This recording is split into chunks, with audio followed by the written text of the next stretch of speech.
Hey, True Believers, Englentine here with the Spirit Awards. For Best Comic Book of All Time, these are the nominees for 1980s and 1990s. So all you have to do to pick the winner is to go to the description where we have the whole list, cut and paste into the comment section, and just either check or eliminate everything that you don't choose, leaving only your choice for whatever the nominee is. Easy peasy, lemon squeezy. And then on Sunday, the 26th of July, 2020, we're going to announce the winners that you guys chose. We already did the 1960s and 70s, and yes, going to follow up with the 2000 and 2010, so stay tuned for that as well. That being said, if you've got time to tell me who we missed as far as all of the picks we've got, by all means, you have time to vote, so please do. And let's get this party started. Here are the nominees for the Best Comic Book Artists of the 1980s.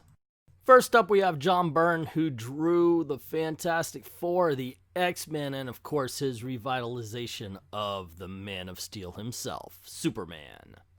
Next up, we got to talk about Frank Miller with his work on Batman, The Dark Knight Returns. He did Ronin as well as some Daredevil. George Perez was all over the 1980s. Highlights, of course, the new Teen Titans. And, of course, the Crisis on Infinite Earths. That should be enough.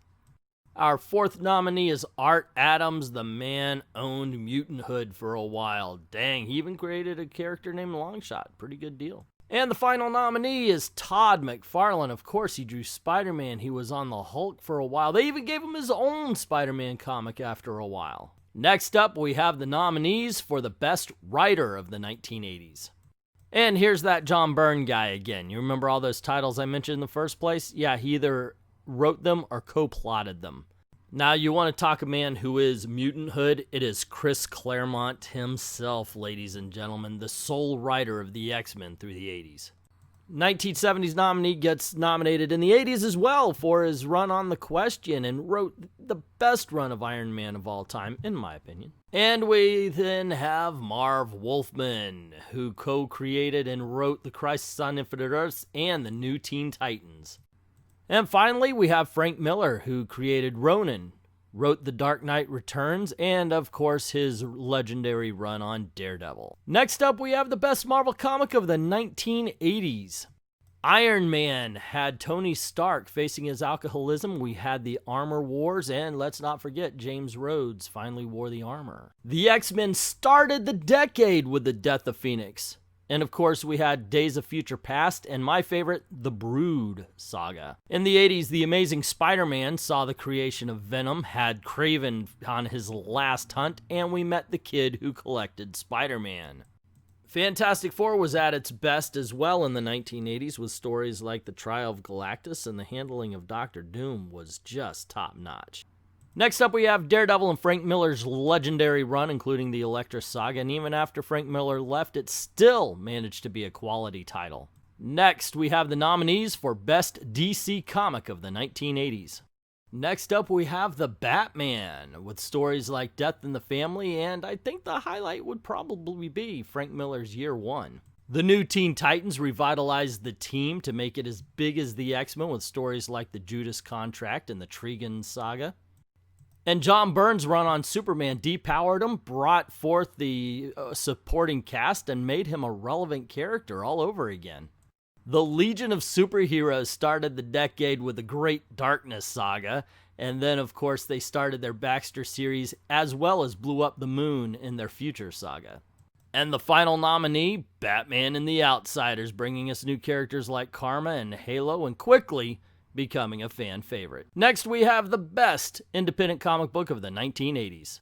Starting with Ben Edlund's The Tick. Yes, only 12 issues had ever come out during the 1980s, but still, they were really good issues. Groo The Wanderer proved to be the perfect parody of Conan the Barbarian. Judge Dredd came all the way over from England to show us who exactly was the law. Then we have the much more serious and Daredevil parodying Teenage Mutant Ninja Turtles original run. And the final nominee is a take on Captain Marvel, no less, in the form of Miracle Man. Next up, we have the Spirit Award nominees for the Best New Character of the 1980s. The She-Hulk, a Fantastic Four member, a member of the Avengers. She started off savage, but dude, she ended the decade sensational. Elektra, who you can literally take her chapters out of Daredevil and create one whole story. I know, because they did it, and I've got the trade paperback on my shelf. Badass assassin Deathstroke the Terminator, and yes, we're going to call him Deathstroke the Terminator. Thank you very much. Starting off as a villain, we have Rogue, who quickly became one of the most famous and favorited members of the X-Men. And yes, I know the Teenage Mutant Ninja Turtles aren't a single character, but you know what? Don't overthink this. Just have fun with it. Here we go. Next up, we have the nominees for the best miniseries of the 1980s. Starting with the Man of Steel, which made Superman a little bit less powerful, but a lot more human. And I think that made him a better character.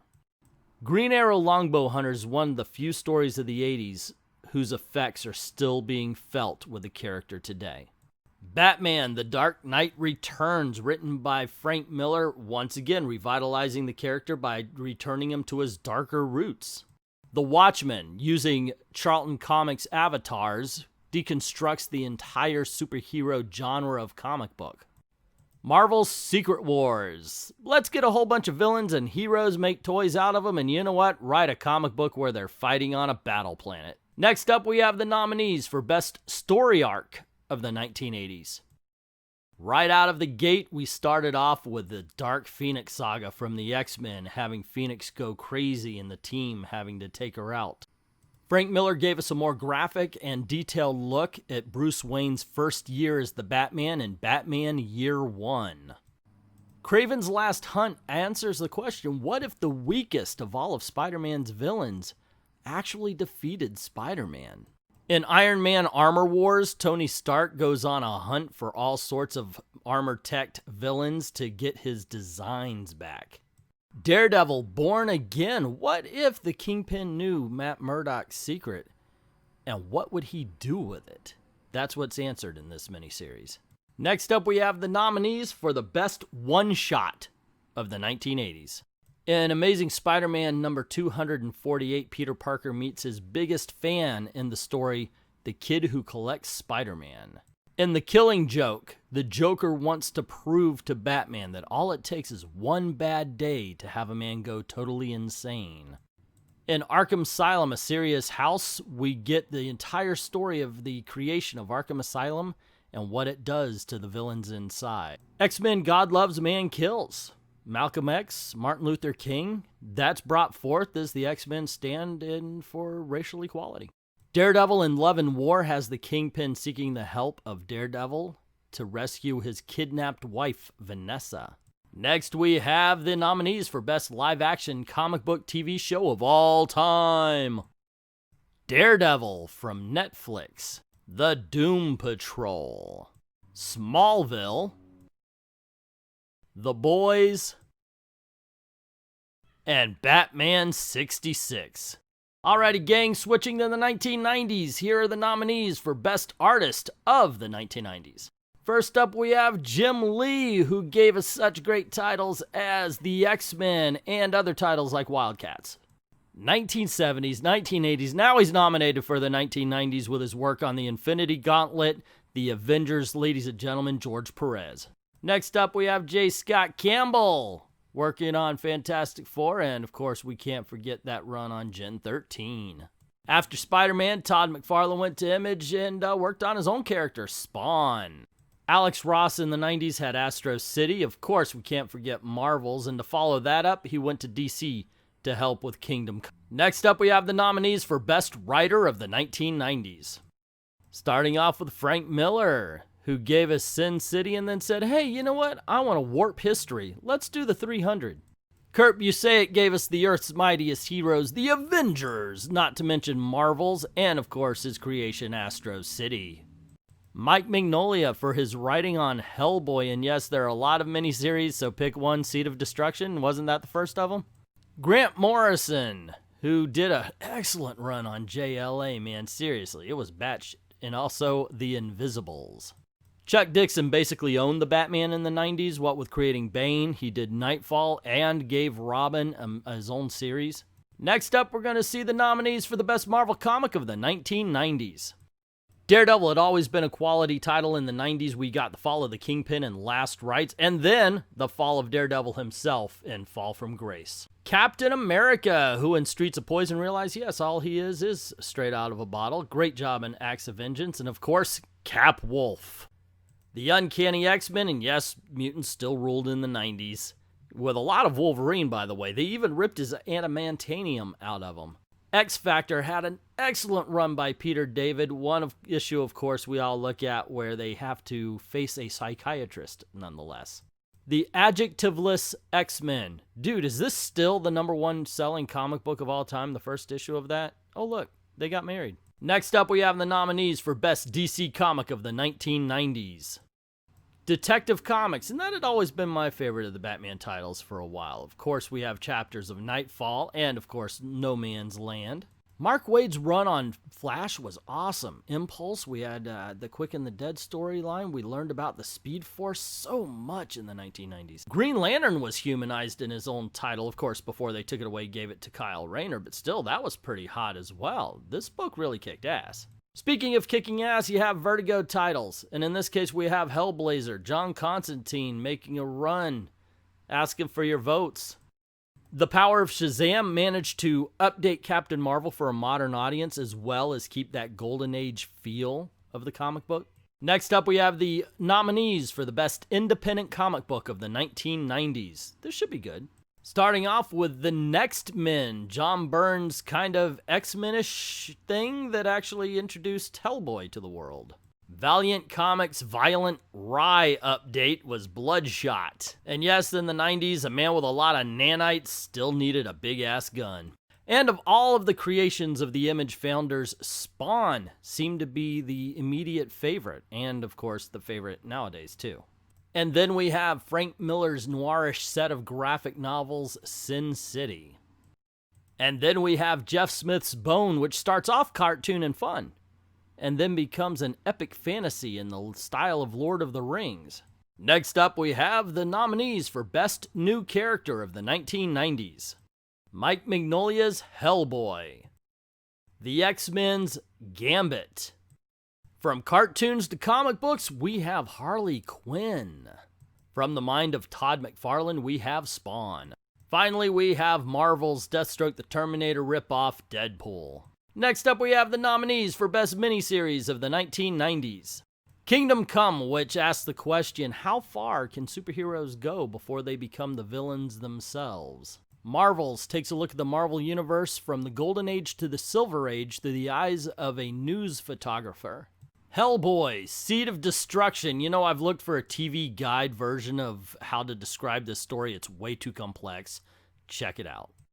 From Hell has Alan Moore's take on the tale of Jack the Ripper. And then we have Batman The Long Halloween, another noirish tale, this one taking the course of an entire year. Next up, we have the nominees for Best Story Arc of the 1990s. Batman No Man's Land. Gotham's been destroyed by an earthquake, divided by gangs, and all Batman wants to do is gain control again. The death of Superman was only the beginning in this story. You had a great funeral and a return that gave us Superboy, Steel, and Cyborg Superman. Keep your Wolverine origins. The only origin I need is Weapon X from Marvel Comics Presents and drawn by Barry Windsor Smith. Seasons of Mist from the Sandman series has Lucifer giving Morpheus the key to hell, and now Morpheus has to figure out what to do with it. And finally, we have Maximum Carnage, which sees Venom and Spider-Man bringing their team of heroes to fight Carnage's team of baddies. Next up, we have the nominees for the Best One-Shot of the 1990s. We get the origin of Harley Quinn in Batman Adventures Mad Love, a retelling and updated version of the Captain Marvel origin in Power of Shazam. A mild-mannered cafe owner has his violent past brought to light in The History of Violence. You only need 2 words to describe Batman and Dracula Red Rain: Vampire Batman. Frank Miller's 300 gives us an over-the-top telling of the tale of the Spartans. And finally, we have the nominees for the Best Animated Comic Book TV Show of all time. Starting with Batman, the Animated Series. The Justice League, and yes, we're including all 4 seasons. 1994's X-Men animated series. Superman, the animated series. And finally, Batman Beyond. So there you go, guys, the nominees for the Best in Comics 1980s, 1990s. In the description below is the list of nominees. All you have to do is cut and paste into the comment section and delete whatever you're not voting for, leaving only your selection. And if you have time to tell me who I forgot while we were saying, hey, like John Byrne's awesome for this, and you're like, oh, you forgot, you have time to vote. Trust me, it takes only a minute. I've done it many, many times myself. And we're going to be announcing the winners on Sunday, the 26th of July, if you haven't figured that one out, though. All right, so there you go, gang. Don't forget to click like. Definitely share this out so we can get more voters. And if you do like what we do here, please consider going on over to Patreon or to Ko-Fi especially. Drop $1 in the till. Helps keep the lights on, helps keep making videos for you. Thank everybody who's already done that. And to everyone, all of the true believers, thank you very, very much for watching.